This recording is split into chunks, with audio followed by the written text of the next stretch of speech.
Esta semana, los que recibieron el mail, yo mandé 2 mails ayer, uno con el código, pero le erré el horario como siempre. Alguien me advirtió temprano y entonces corregí el horario. Pero ya de primer mail sí les advertí que en esta reunión no hay, para esta reunión, Santiago, ¿vos tenés forma de comunicar, de mandarle a Gloria? Porque me llama la atención que no esté participando. A ver, ahí me fijo, sí. Fíjate, en el que esté el código, ¿sí? Sí, Bueno, ¿cómo que se llama? Bueno, les decía que vamos a retomar el PowerPoint de la semana pasada, que no lo usamos, ¿sí? Que es de Apocalipsis 13 y 17, ¿sí? La semana pasada vimos del 10 al 12, Apocalipsis capítulo 10, el librito pequeño que debe comerse, los 2 testigos que fueron martirizados, y el 12, la mujer y el dragón, ¿no? Ahora vamos a ver el capítulo 13, el 14 no, porque es cierta réplica del capítulo 7, el 15 y 16 tampoco, porque vimos la idea central en 8 y 9, en los cataclismos. Entonces dijimos, no vamos a repetir, porque está dicho de otra forma exactamente lo mismo. Entonces, por eso hoy veríamos, Dios mediante, 13 y 17. Si todo va en ritmo, capaz que el lunes que viene ya es la última clase sobre Apocalipsis, ya veríamos la última parte, ¿no? Si vamos en tiempo, ¿no? No habría problema, otra más, no nos corre el tiempo, pero en principio la semana que viene ya sería la última, ¿sí? Bueno, entonces, si tienen el PowerPoint, estamos en la diapositiva 2, en donde ahí está el texto de el Apocalipsis 13, ¿no? Bien, empiezo yo. Entonces vi que emergía del mar. El mar, dijimos que en la Biblia siempre el mar es el mal. Cuando Jesús camina sobre el mar no significa que es más habilidoso que Copperfield, significa que ha vencido el mal, eso significa, ¿no? Entonces, entonces vi que emergía del mar una bestia. Bueno, si viene del mar, esta bestia, además el nombre bestia, ya tiene fuertes connotaciones de algo negativo. Cuidado que el mar para esta gente también es el mar Mediterráneo, que los romanos, ¿cómo lo llamaban? Mare Nostrum, el mar de ellos era Mare Nostrum, las invasiones podían venir por allí, ¿sí? El Mare Nostrum. Entonces vi que emergía del mar una bestia con 7 cabezas, si es 7 es muy inteligente, y 10 cuernos. Acá los cuernos están vinculados al poder, ¿no? ¿Qué tiene más? ¿7 cabezas o 10 cuernos? 10 cuernos. ¿Cómo? 10 cuernos. Vuelvo a preguntar. Si yo tuviera que sumar y restar, ¿qué es más? ¿Que tiene 7 cabezas o que tiene 10 cuernos? La cabeza. La ¿Por cabeza, qué? el 7 es perfección. Claro, El el 7 es 7 no es todo. una cantidad, sino que es totalmente inteligente, ¿no? Bien, en cada cuerno tenía una diadema y sobre sus cabezas había leyendas con nombres blasfemos. Está obvio que la descripción es totalmente negativa, ¿no? Parecía una pantera, pero tenía las patas como las de un oso y la boca como la de un león. Por favor, si tienen la Biblia, Daniel 7, alguien que pueda buscar Daniel 7 y quiera leerlo, capítulo 7, 1 en adelante. Este capítulo 7 de Daniel es importantísimo para el Nuevo Testamento y para el Apocalipsis. Bien, quien quiera leer Daniel 7:1 en adelante, por favor. Bueno, yo ya lo tengo. Adelante. El año primero de Baltasar, rey de Babilonia, Daniel tuvo un sueño, visiones de su fantasía estando en la cama. Al punto escribió lo que había soñado. Tuve una visión nocturna. Los 4 vientos agitaban el océano. 4 fieras gigantescas salían del mar, las 4 distintas. La primera era como un león con alas de águila. Mientras yo miraba, le arrancaron las alas, la alzaron del suelo, la pusieron de pie como un hombre y le dieron mente humana. La segunda era como un oso medio erguido, con 3 costillas en la boca entre los dientes. Le dijeron, arriba, come carne en abundancia. Después vi otras fieras, como un leopardo, con 4 alas de ave en el lomo y 4 cabezas, y le dieron el poder.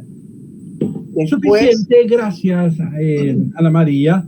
Entonces, ven cómo el autor del Apocalipsis está citando claramente Daniel 7, que son, ahí en el capítulo 7, Daniel habla de la historia del imperialismo, sobre todos los imperios que amargaron la vida a Israel. Por eso menciona 4 bestias. Está primero los asirios, siglo VIII a.C., están los babilonios, siglo VI a.C., están los persas, siglo IV a.C., y los griegos, que sería la 4ª bestia, los griegos en el siglo III. Bien, acá el Apocalipsis recuperó 3. Probablemente por este superlativo, que el 3 es una forma de construir un superlativo. Entonces, realmente, acá Roma es como el paradigma de los imperialismos, ¿no? Los imperialismos se condensan en Roma, ¿no? Entonces, el dragón salió en el capítulo 12. El dragón, ahora nos vamos a encontrar con una tríada diabólica.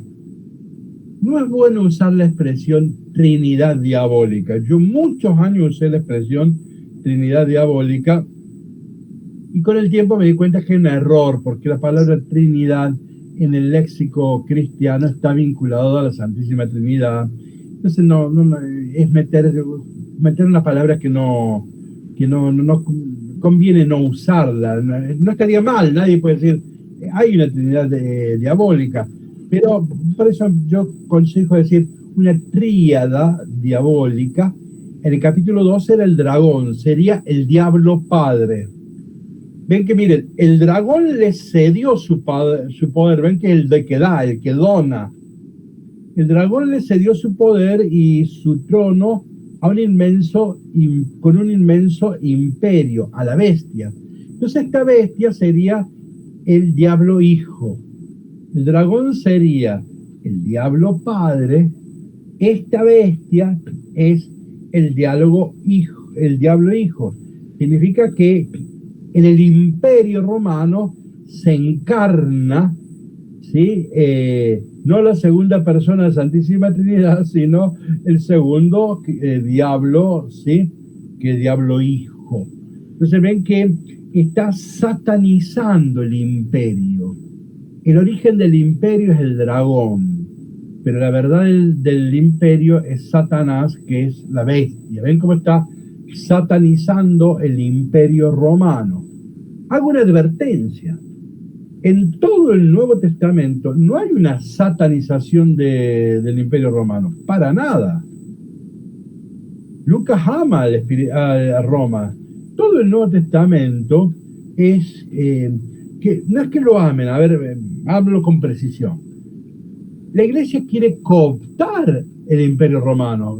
Me expreso con el uso de la palabra cooptar, ¿no?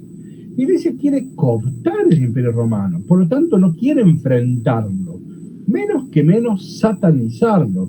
¿Recuerdan cuando Mateo, la esposa de Pilato, le dijo, hey, no te metas con este justo? ¿Se acuerdan? que tuvo una pesadilla.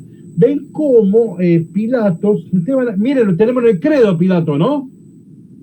El santo de los santos es Pilato, está por encima de San Francisco de Asís, San Ignacio de Loyola, San Juan de la Cruz. Está en el credo todos los días, todos los domingos, perdón, ¿no? Bueno, ven, es que la iglesia tuvo, ustedes saben que en la liturgia primitiva tuvo una fiesta litúrgica, como si fuera San Pilato, ¿sí? Esas cosas desaparecieron hace millones de años. Pero los orígenes, busquen en internet y van a chequear y van a ver que tuvo fiesta en el Santoral. O sea, Pilato es el que se lava las manos, no quiere matar al Jesús. Pilato a la larga está como siempre protegiéndolo y defendiéndolo. En todo caso uno diría, bueno, no fue firme, fue débil y su auxilio no sirvió. Pero no aparece en un rol negativo para nada. Entonces, bien, Roma, Hechos de los Apóstoles, Pablo termina en Roma y nadie lo persigue en Roma. Pablo está enseñando en su casa, así termina los Hechos de los Apóstoles, allá del 28-20. O sea que todo el Nuevo Testamento ve a Roma no como Satanás. Esto es propio, específico y casi único del autor de Apocalipsis.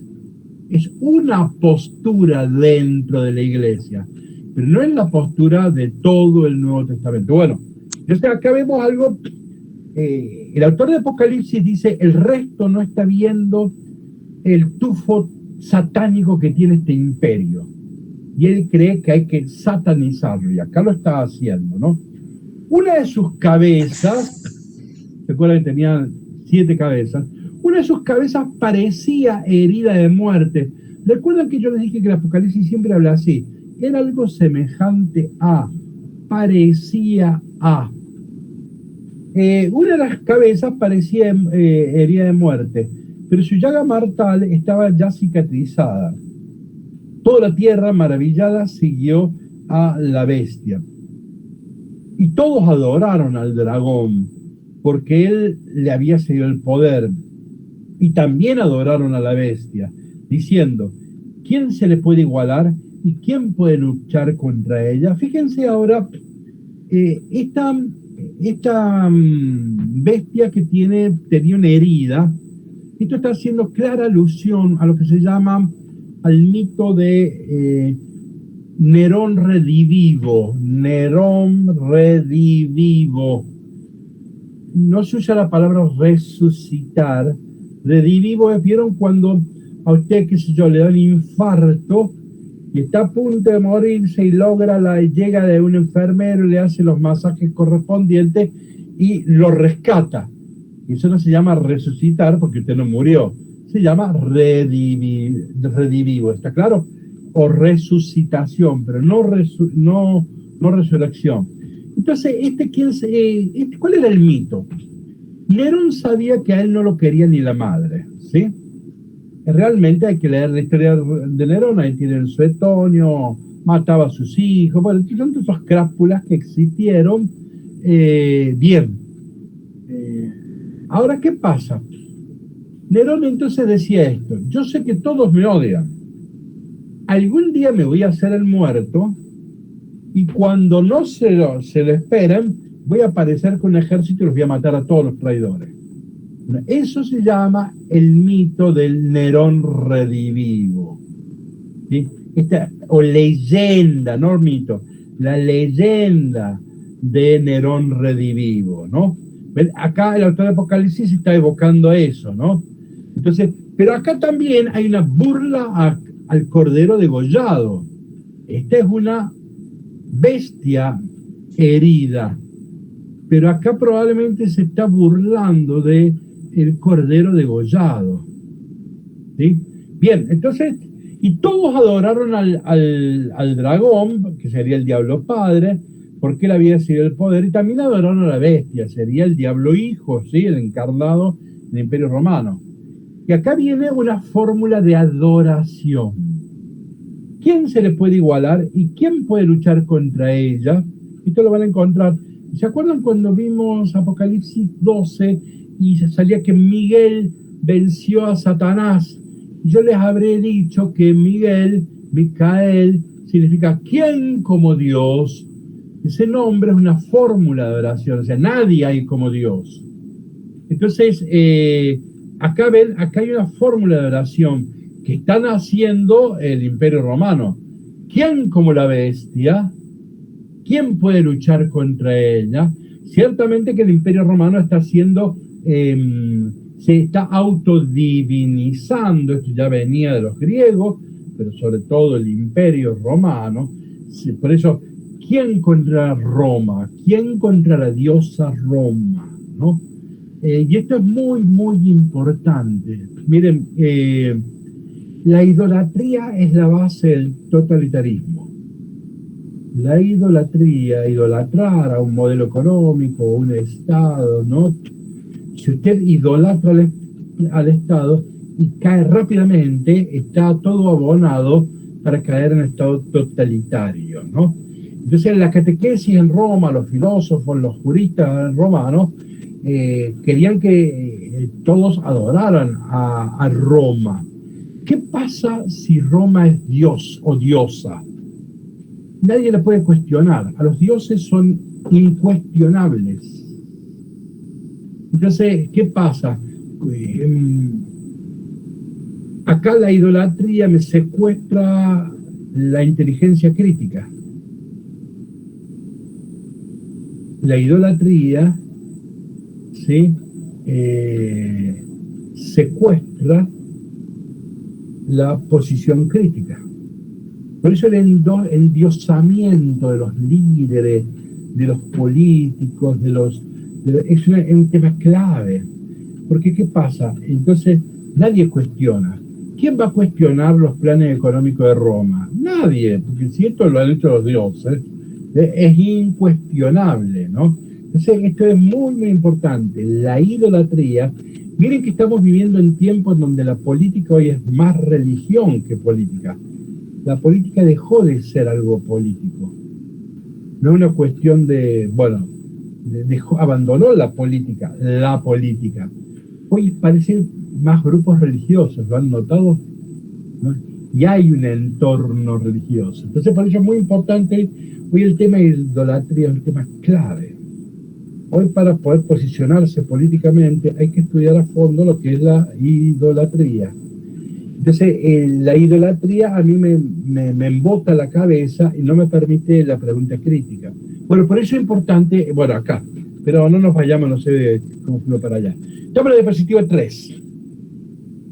Y se permitió a la bestia, fíjense la fórmula pasiva, se le permitió, en realidad no tiene absoluta libertad, depende del dragón. Y se le permitió a la bestia proferir palabras altaneras y blasfemas. Y se le dio poder para actuar 42 meses, ya conocemos eso de 3 años y medio, ¿sí? Ella abrió la boca para maldecir a Dios y blasfemar contra su nombre y su santuario, y contra los habitantes del cielo. También le fue permitido combatir contra los santos hasta vencerlos, y se le dio poder sobre toda la familia, pueblo, lengua y nación, y la adoraron todos los habitantes de la tierra. Lo digo ahora, pero esto va a salir muchas veces. Cuando sale todos los habitantes de la tierra, el autor del Apocalipsis no está diciendo todos los habitantes de la tierra, está diciendo los seguidores de la bestia, los secuaces de la bestia, ¿sí? A eso se está refiriendo, ¿no? Y la adoraron todos los habitantes de la tierra, cuyos nombres no figuran desde la creación del mundo en el libro de la vida del Cordero que ha sido inmolado. Cuidado con lo que viene ahora. Este es un pasaje dificilísimo del Apocalipsis. El que pueda entender, que entienda. El que tenga que ir a la cárcel, irá a la cárcel. El que tenga que morir por la espada, morirá por la espada. En esto se pondrá a prueba la perseverancia y la fe de los santos. Me interesa comentar lo que puse en rojo. Y acá nos vamos a tener un minuto. La apocalíptica en general, muy en general, casi masivamente, la apocalíptica es muy determinista. A eso le vamos a llamar apocalíptica dura. O sea, prácticamente que no hay libertad en la historia. Dios o los demonios dirigen la historia. Entonces, el problema del lenguaje apocalíptico es que es un lenguaje muy determinista. Sean los demonios o sean los dioses, siempre gana lo de Dios. Pero acá hay un problema, ¿no? Existe un determinismo y a eso se le llama apocalíptica dura. La apocalíptica bíblica, Daniel y Juan, se caracteriza por no ser una apocalíptica determinista y por eso se le llama apocalíptica blanda. Blanda porque ciertamente que Dios es el que dirige la historia, Dios es el que planifica la historia, pero no es absolutamente determinista.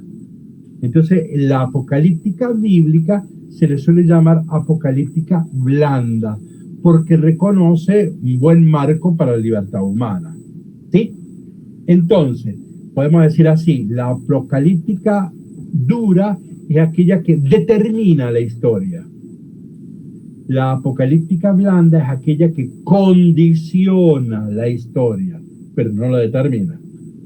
La condiciona. Bueno, este texto es un texto de apocalíptica dura.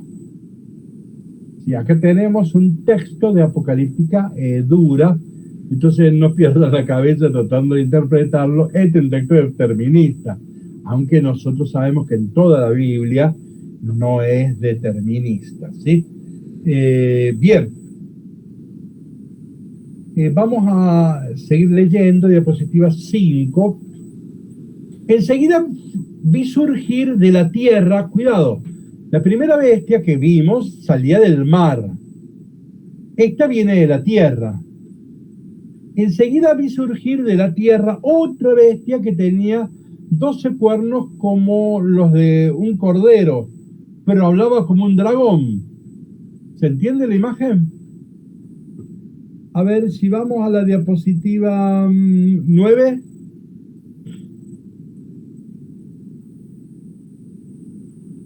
¿La tenemos? La imagen. Ven los falsos profetas, ¿no? Hablan como cordero, pero en realidad son la bestia, ¿no? O sea, es la mentira. Es la mentira. Es la propaganda. ¿Qué es la propaganda? Cuando la verdad se reduce a propaganda, a mentira, ¿no? Entonces, estos son los falsos profetas. El Espíritu Santo es el que inspira a los profetas. Aquí ya tenemos la Trinidad diabólica. El dragón era el diablo padre. La primera bestia es el diablo hijo. Y este es el diablo espíritu, porque el espíritu es el que alienta la palabra de los profetas. Este es el falso profeta. Esta es la mentira. Esto es la propaganda. Entonces, otro gran tema, ¿no? Otro gran tema. Yo voy a poner un ejemplo que ya es viejo, por eso espero no herir a nadie, ¿no? Pero es uno que más fácil tengo yo en la cabeza, pero insisto, no querría ofender a nadie, por eso busqué un ejemplo viejo. ¿Se acuerdan de Neustadt? ¿El periodista? ¿Sí? ¿Se acuerdan de Menem? Sí. Bueno, miren, yo tengo esta mirada. Sin Menem, sin Neustadt hubiera sido imposible el menemismo. El profeta, el ideólogo, el pensador fue Neustadt. Sin Neustadt no hubiera habido menemismo, ¿no? Disculpen, no he querido herir a nadie, pero quiero decir, ven como sin la propaganda no se dan ciertos autoritarismos, populismos, etcétera. El tema idolatría, propaganda, larga lo mismo. Bueno, volvamos. ¿Dónde estábamos? Estamos en la diapositiva 5. Enseguida vi surgir de la tierra otra bestia que tenía 2 cuernos como los de un cordero, pero hablaba como un dragón.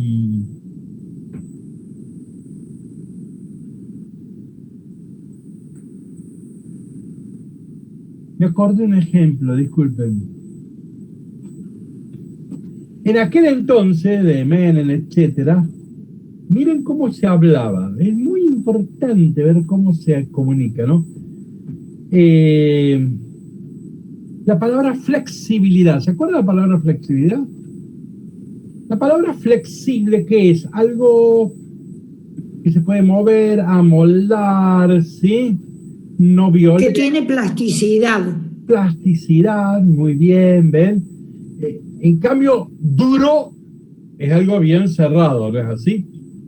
Entonces, a las leyes contra el pueblo se llamaban las leyes de flexibilización. Leyes de flexibilización laboral. En cambio, al sindicalismo que te quería defender en aquel entonces, las leyes de su pueblo se llamaba sindicalismo duro.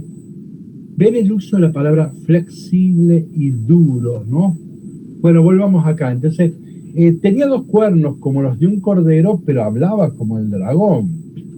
Esta bestia ejercía todo el poder de la primera y estaba a su servicio, ¿ven? La propaganda, el profeta, está al servicio del emperador. Y logró que la tierra y sus habitantes adoraran a la primera bestia. Este es el catequista que enseña a adorar a la primera bestia, aquella cuya llaga mortal se había cicatrizado, Nerón. También realizaba prodigios, claro, tiene que tener milagros, ¿no? Llegando a hacer descender fuego del cielo sobre la tierra a la vista de todos. Ya dijimos que Elías era el que hacía bajar el fuego. Ven, este es el falso profeta, pero hace milagros y hace descender el fuego. Seguimos leyendo. Y por prodigios que realizaba el servicio de la primera bestia, sedujo a los habitantes de la tierra para que fabricaran una imagen en honor de aquella que fue herida por la espada y sobrevivió. También se le permitió dar vida a la imagen de la bestia para hacerla hablar y dar muerte a todos aquellos que no adoran su imagen. Miren, vamos a saltar. Vamos a la diapositiva 8. Abajo ven que Plutarco criticaba a los emperadores que imitaban las acciones divinas de crear trueno y el relámpago. Y abajo Marcial menciona que Domiciano y a Júpiter se lo llamaba tronador. O sea que ven que los emperadores se les solía poner el nombre de que los que hacen bajar truenos o fuego, ¿ven? Que eran símbolos religiosos, pero políticos. Ahora vamos a la diapositiva 10. Miren estos relatos de Luciano cuando habla de Alejandro el falso profeta. A ver, cuando la gente le hacía un piquete grande, hacían esto. Cuando quería sorprender aún más a la gente, prometía que iba a hacer que el Dios pronunciase personalmente oráculos sin necesidad de un profeta. Digamos que cuando había un piquete venía el profeta que hablaba el nombre del emperador y resolvía el problema. Pero ya cuando era muy grande la movilización, decían, para. Vamos a llamar al Dios, a la imagen del Dios para que hable. Sigo leyendo. No les resultaba difícil construir un sistema de tubos que iban a parar a la cabeza, que él se había encargado de modelar como si tuviera vida. Las preguntas de la gente eran contestadas por otra persona que hablaba desde el exterior, de modo que la voz parecía proceder del propio Dios. Vieron que todavía vieron que hay imágenes que hablan, no sé si han visto o oído, en toda capillita, siempre hay una imagen, la Virgen, no sé quién, el Santito, que habla, ¿no? Bueno, esto es lo que se hacía más o menos, no lo podemos afirmar tan contundentemente, pero el Apocalipsis está haciendo alusión a eso. Volvamos a la diapositiva 6, ¿no? Entonces, cuando la cosa se ponía muy complicada, hacían hablar a la imagen de Dios, ¿no? Una cosa, una truchada, son falsos profetas, ¿no? Versículo 16. Así consiguió que todos, pequeños y grandes, ricos, pobres, libres y esclavos, se dejaran poner una marca en su mano derecha, sí, en su mano derecha o en su frente, ¿no? De manera que nadie pudiera comprar o vender si no llevaba marcado el nombre de la bestia o la cifra que corresponde a este nombre. Esto era más o menos como tener DNI, vos sin DNI no podés circular, o no tener tarjeta de crédito. Sin esas cosas uno no puede ni comprar ni vender. O sea que Roma pedía la adhesión ideológica, tenía como consecuencia inmediata una adhesión económica. Si vos no adherías ideológicamente a Roma, no podías comprar y vender. O sea, no podías laburar. ¿Sí? Bien.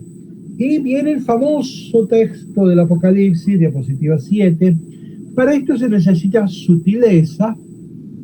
Las Biblias, otras Biblias dicen inteligencia. El que tenga inteligencia calcule. El verbo es lo más importante acá. Calcular. Usar una computadora. El que tenga inteligencia calcule la cifra de la bestia, porque es una cifra humana, 666. Bueno, ya sabemos que, miren, bajemos a la diapositiva 12. ¿La tienen? Si esta noche, cuando volvés a tu casa, te entras a la habitación y te encontrás con que la sábana aparece eso, no te preguntas quién fue el tarado que me puso esto, sino que te agarra el medio miedo y ya, porque hemos vinculado en los últimos 2000 años de cristianismo a este número con el diablo. Yo voy a contar algo, no tienen que repetirlo, pero conozco muchas monjas y muchos curas brillantes. Si yo les dijera el nombre de uno, se caen al piso. Muchos curas y curas brillantes que no han comprado tal auto, porque casualidad tenía la agenda, ¿cómo que se llama este numerito? Es la chapa patente. Claro, es una cosa llamada, bueno, una es de allá Carlos Paz, ahí es una, no uno. Bueno, pero ¿usted les llamaría atención si yo les doy los nombres? Bueno, hasta hoy, hasta hace poco hemos creído que el 6666 es el número del diablo, etcétera, ¿no? Bueno, lo que hay que recordar, volviendo a al número 7, hay que recordar que acá el texto es bien claro. Dice, es una cifra humana. La cifra de la bestia es una cifra humana. Entonces, no dice que sea el diablo, no dice que sea de un espíritu maligno que anda dando vuelta para allí, está diciendo que la cifra humana, si una cifra humana es de carne y hueso, ya murió hace 2000 años, segurísimo que ya murió, ¿no? Entonces, si a alguien no hay que tenerle miedo, es a este tipo, porque este ya fue, ya murió. Entonces, y no dice que sea el diablo. Miren que el Apocalipsis habla del diablo, sí, nosotros lo hemos visto en varias partes, ¿no? En el capítulo 12, ¿sí? El Apocalipsis habla del diablo, claro. A la apocalíptica le corresponde como personaje el diablo. No hay un libro apocalíptico que no hable del diablo. Es el personaje propio de la apocalíptica. Bueno, entonces el libro de Apocalipsis habla del diablo, claro que habla del diablo. Acá no, este versículo no. Y una cosa, Juan Manuel, Sí. que en la Biblia no figura el número 666, sino que está escrito en letras 666, que no es lo mismo que aparezca el número. Está escrito Bien. en letras. Hay que hacer esa aclaración. Vamos a ir avanzando hacia allá, bien. Primero, me interesaba que quedara bien claro que en este versículo no se habla del diablo, se habla de un ser humano, que tenemos que encontrarlo, ¿no? Y entonces me da una clave. Ahora, pero el verbo, el tipo me dice, calcule la cifra de la bestia. Tengo que hacer una operación matemática, ¿sí? Entonces, ¿y qué? ¿Cuál es la operación matemática que tengo que hacer? Es la siguiente. Probablemente yo no sé si ya lo he dicho tantas veces, no sé si acá ya lo dije otra vez. Si yo pongo la letra B corta y al lado le pongo una I latina, ¿qué lee usted? 6 o vi. 6 o vi. ¿Sí? Si yo pongo, ¿le conocen la letra pi en griego? ¿Usted qué lee? Pi o 3,14, etcétera, ¿no? Bien, entonces, ¿qué pasa? Esto se llama gematría, no geometría. Gematría la Biblia tiene tres tipos de números.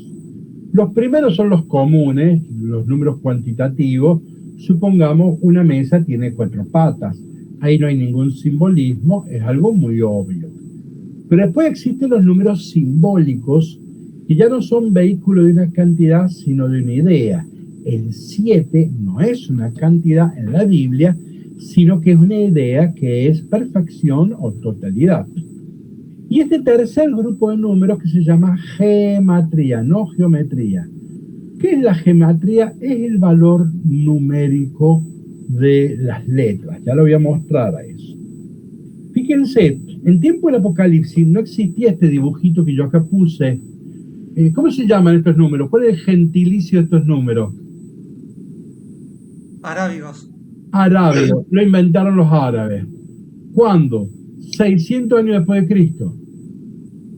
600 años. O sea que en tiempo de Jesús no existían estos dibujitos. Esto es una cosa muy moderna. 600 años después de Cristo.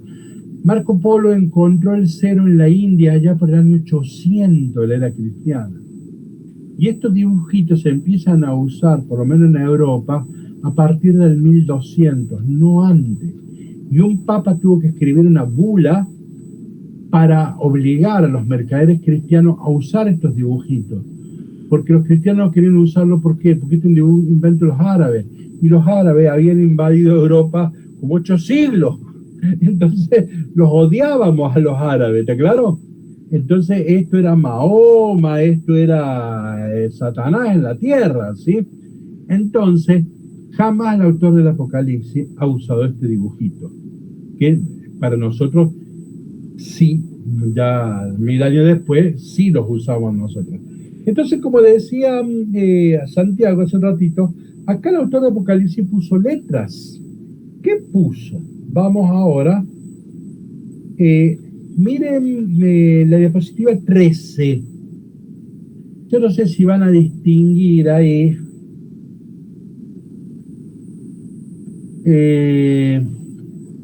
Miren, miren acá, es fácil ver las letras griegas, ¿no? ¿Ven? Alfa, beta, gamma, delta, ¿sí? ¿Me están siguiendo? Por eso se llama alfabeto. ¿Por qué le llamamos? Nosotros en castellano llamamos abecedario. Sin embargo, de niño hemos aprendido a usar la palabra alfabeto, porque es de los griegos, ¿ves? Alfa, beta, gamma, alfabeto. Ven que están, la A vale 1, la B vale 2, y así sucesivamente. Esto hasta la letra número 9. Al costado, fíjense, ya tenemos, bueno, ¿cómo se llaman? Las decenas, ¿ven?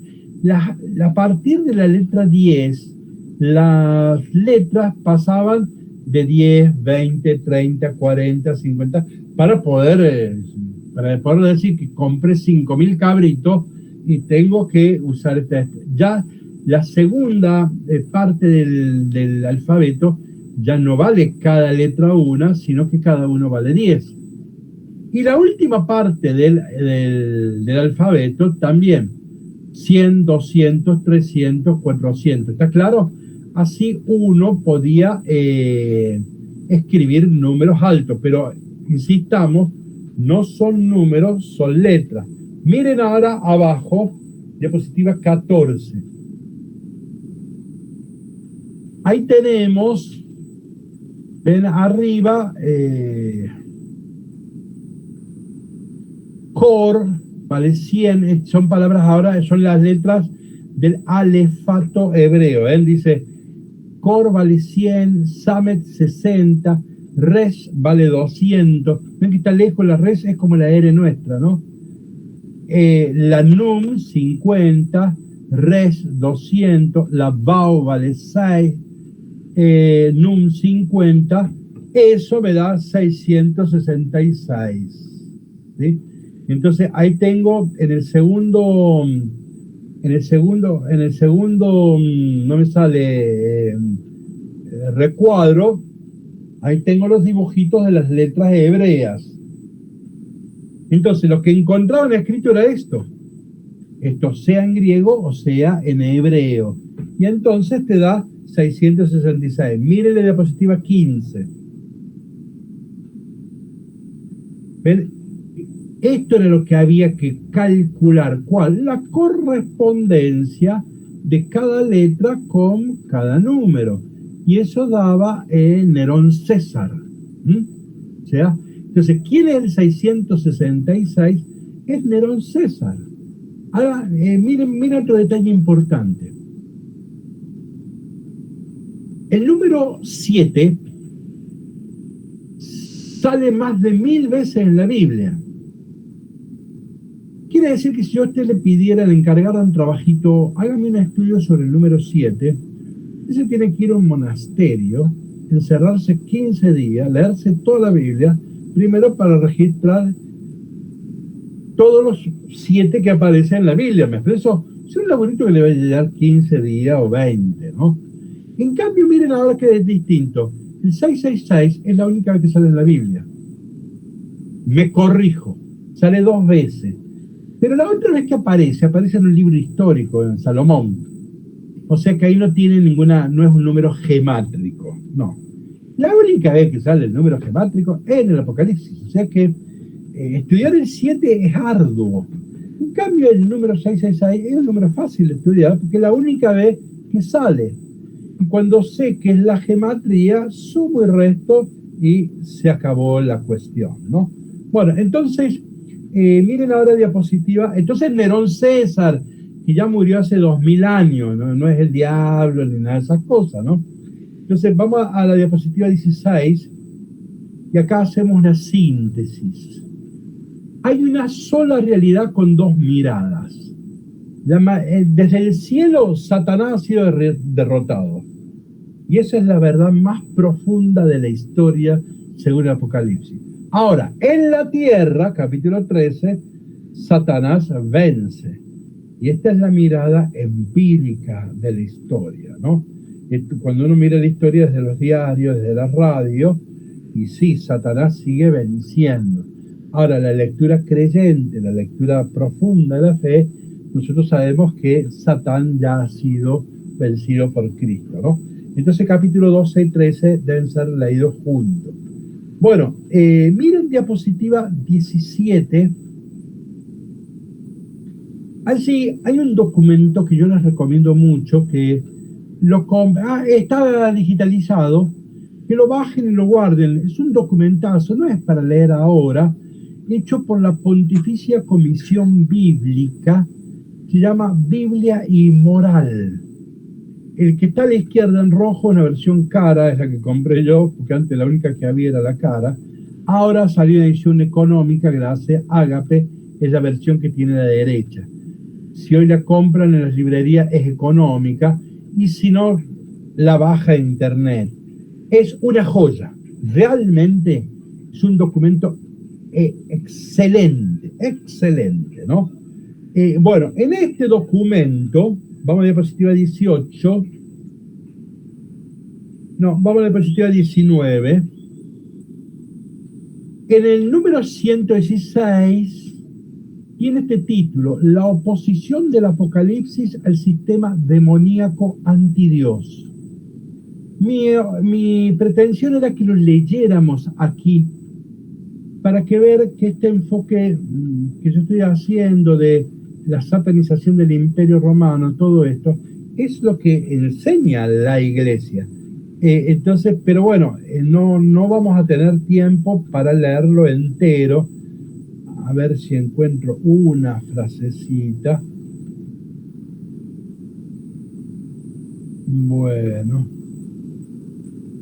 Bueno, lean, y realmente les advierto algo, que un error que yo cometí, que acá miren la diapositiva 22. A esa, píntenla, hagan algo, porque es una repetición de la anterior. Yo esta mañana me di cuenta, lo van a leer 2 veces. La número 22 es una repetición de la 21. Cuando lo pegué, corté y pegué, lo pegué 2 veces, ¿sí? Bueno, no es nada grave, pero bueno. Pero sí vamos a ver ahora, vamos a la diapositiva 26. Miren la diapositiva 26. Miren el título del documento, Tendencias Totalitarias, 118. Y miren el texto. Las teologías sobre las relaciones Iglesia y Estado en la tradición se basaron casi exclusivamente sobre Romanos 13 y otros textos. E incluso gobiernos autocráticos reclamaban obediencia refiriéndose a este texto. Yo lo cuento brevemente. A ver, en Argentina, uno de los tantos países de Italia, donde hasta hace poco hubo concordato. Antes, cuando se nombraba un obispo, tenía que ser aprobado por el Senado.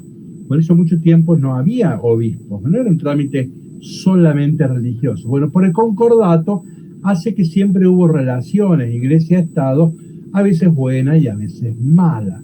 Ahora, los regímenes totalitarios, en los momentos difíciles, cuando la Iglesia quería enfrentar ese gobierno, le recordaba lo que decía Romanos 13, 1 al 7. No lo vamos a leer ahora, salvo que alguien tuviera muy a mano, pero yo lo digo de memoria, en donde se dice que el Estado es como un obispo de Dios. Y quien critica al Estado casi que está criticando a Dios. Entonces, ese texto de Romanos, que es un texto peligrosísimo y muy grave, en ese texto se fundaban muchos gobiernos autocráticos para decirnos: ustedes deben obedecer a Dios, por lo tanto deben obedecer al Estado, ¿sí? Al último que le olvidé, le escuché decir esto, fue a Chávez, que decía esto, ¿no? Pero dejemos las cuestiones políticas. Pero quiero decir esto. Esto fue milenario. No es que fue ahora. Entonces, muchas veces los gobiernos autoritarios se podían mantener y no eran criticados por la Iglesia. ¿Por qué? Porque tenían textos bíblicos, ¿sí? La autoridad viene de Dios, ¿se acuerdan de eso? Bueno, eso viene de acá de Romano. Y esto lo hemos aprendido todos en la escuela, en la educación democrática, no sé cómo se llamaba en la época de ustedes, ERSA, etcétera, en donde aprendíamos que la autoridad viene de Dios. Luego, vos no te podés levantar. Bueno, esta es una historia terrible. Bueno, ahora vamos a leer diapositiva 27. El documento dice: pero después de un siglo en que regímenes totalitarios, estamos hablando del siglo XIX, fascismo, nazismo, falangismo, etcétera, vuelvo, pero después de un siglo en que regímenes totalitarios han devastado continentes y asesinado millones de personas, esta concepción de la relación con el Estado debe ser completada por el modo en que el Apocalipsis describe el influjo demoníaco de un Estado que se pone en el lugar de Dios y pretende todo el poder para sí mismo. ¿Está claro esto? Es una cosa obvia, pero brillante. Miren, en el catolicismo nunca hemos estudiado el Apocalipsis, ¿no? Por eso nunca se nos ocurrió acudir al Apocalipsis. Está bien, está Romano, y Romano sirvió para muchas cosas, pero también estaba el libro de Apocalipsis. Si hubiéramos leído el libro de Apocalipsis en el siglo XIX, hubiéramos tenido saber cómo enfrentar a los totalitarismos, ¿no? Entonces, bueno, es muy, muy interesante. Entonces, lo de Romanos está muy bien, pero hay que saber que en ciertas circunstancias eso debe ser completado con esta mirada del Apocalipsis, en donde sospecha que los totalitarismos pueden ser experiencias satánicas. Bueno, me parecía una cosa que tiene mucho que ver con nuestro tema. Quedan 10 minutos, así que voy a ver si avanzo lo más rápido que puedo, ¿sí? ¿Estamos? Diapositiva 28. Dije que el 14 no lo tomaba porque están los 77.000, como ya vimos en el capítulo 7. El 15 y 16 están las plagas, están las trompetas, que son como las copas, o sea, no no tiene sentido volver a verlo. Y entonces estamos en el 17. Y el 17 hemos visto una tríada demoníaca, pero ahora vamos a la ciudad, ¿no? Así como es el credo. Creo en el Padre, creo en el Hijo, creo en el Espíritu, y ahí aparece la iglesia. Bueno, acá aparece Roma, la iglesia Roma, ¿no? La sociedad romana, ¿no? Entonces, miren que es un credo importantísimo esto del Apocalipsis. Entonces, a ver, vamos a la diapositiva 30. Y acá aparece la gran prostituta, ¿no? Vamos a la diapositiva 32.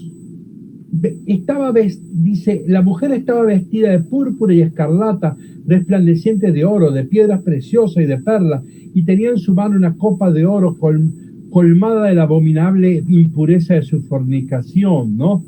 Ven que en el 12 el pueblo de Dios fue vestida por el sol, esta es vestida por el dinero, la plata, el oro, ¿no? Diapositiva 32. El ángel me preguntó, ¿por qué te extrañas? Yo te explicaré el misterio de la mujer y de la bestia que la lleva, la que tiene 7 cabezas y 10 cuernos. La bestia que has visto existía y ya no existe. ¡Epa! ¿Ven lo que aquel que es, que era y que vendrá? Ahora decimos aquel que es, el que era y el que es. Ahora miren acá está la inversa. La bestia que has visto existía y ya no existe. Se la define por su perdición, ¿no? La bestia que has visto existía y ya no existe, pero volverá a subir desde el abismo para ir a su perdición. Y los habitantes de la tierra, cuyos nombres no figuran en el libro de la vida desde la creación del mundo, quedarán maravillados cuando vean reaparecer a la bestia, la que existía y ya no existe. Para comprender esto es necesario tener inteligencia y sutileza. ¿Se acuerdan que acabamos de leer eso en el 13:18, no? Las 7 cabezas son las 7 colinas. Sabemos que Roma tiene 7 colinas, sobre las cuales está sentada la mujer. Ya que la gran prostituta, esta mujer, es Roma, ¿no? Cuidado ahora. También simbolizan 7 reyes. 5 de ellos han caído. Nerón ya murió. Uno vive, Vespasiano. Otro todavía no ha llegado, Tito. Pero cuando llegue, durará poco. Tito va a gobernar 1 año nomás. Y en cuanto a la bestia que existía y ya no existe, es un octavo. Ese es Domiciano, que a su vez pertenece al grupo de los 7. O sea, Domiciano es como Nerón, ¿sí? Y va también a su perdición. Bueno, esto que medio difícil lo que yo hice, vamos a la diapositiva 39, saltemos la... Esa alegoría de los reyes, ¿vieron? Que 5 ya cayeron, se entiende cuando uno tiene un libro de historia al lado. Entonces ahí tenemos la diapositiva 39. Si el primer emperador es Augusto, Tiberio, Calígula, el quinto es Nerón, ¿ves? 5 ya han caído. Ahí viene Vespasiano, el que ganó la guerra contra los judíos. No la termina. Como se siguió Nerón, lo nombran emperador Vespasiano. De Vespasiano viene su hijo, el general Tito, el que termina y gana la guerra, ¿sí? Pero este gobernó 1 año nomás, poquito. Y después vino el que sí va a gobernar el tipo de Apocalipsis, que es Domiciano, ¿sí? Entonces esta es una alegoría, ¿no? Ven, Domiciano es el octavo, debe venir tras el corto reinado de Tito, es el nuevo Nerón, es Domiciano, ¿no? ¿Qué pasa? No todos los cristianos han descubierto que Domiciano o el imperio es negativo. Esta es una mirada del autor de Apocalipsis. El autor de Apocalipsis dice, guarda, Domiciano es como Nerón, ¿sí? Bien, miren ahora esto, una cosa interesante para nosotros, la diapositiva 40. ¿Qué dicen los testigos de Jehová? Ahí los tienen. Los 5 primeros que ya han caído, bueno, ahí los tenés, Pío 11, 12, Juan 23, Pablo VI, Juan Pablo I, y después viene el sexto, que es Juan Pablo II, y después viene Ratzinger. pero en realidad es Juan Pablo II, ¿sí? Bueno, esto da para cualquiera, ¿no? Miren la otra diapositiva, 41. ¿Qué otra cosa que te dicen los testigos de Jehová? La gran prostituta del Vaticano.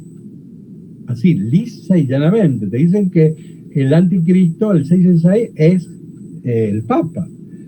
Y la gran prostituta del Vaticano.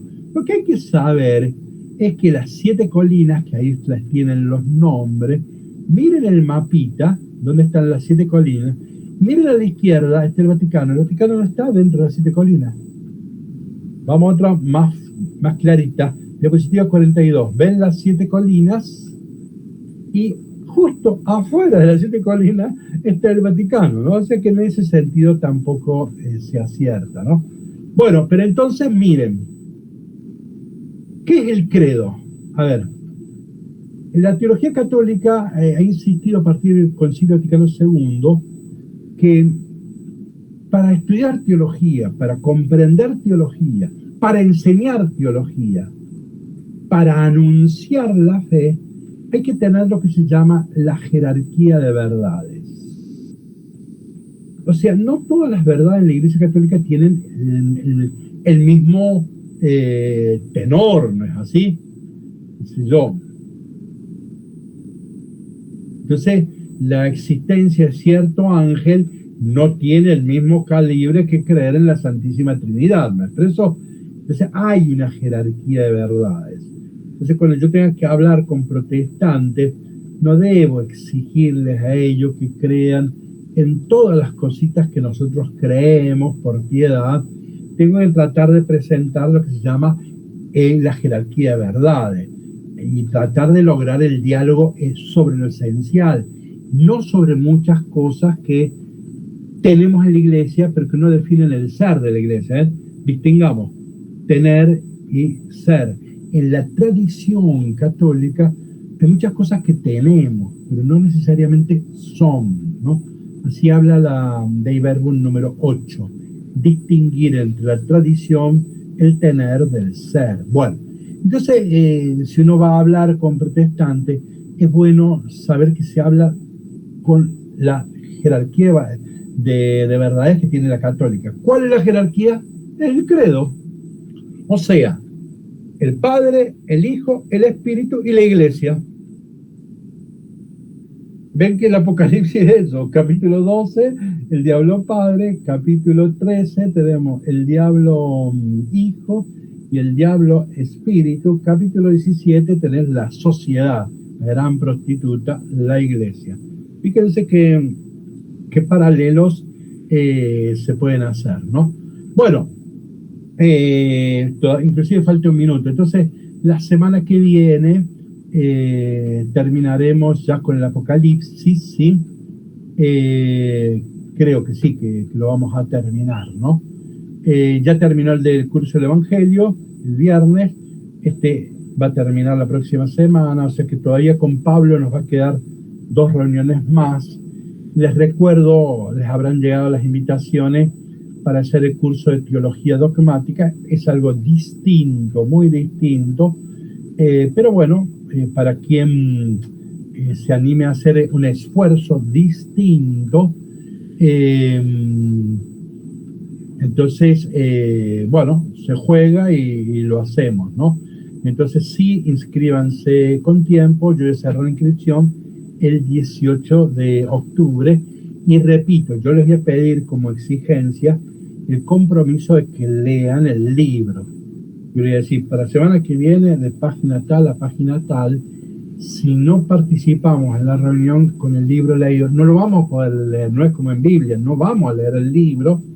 Yo voy a extraer los que me considero me parecen los textos fundamentales y solamente vamos a leer aquellos parágrafos, ¿sí?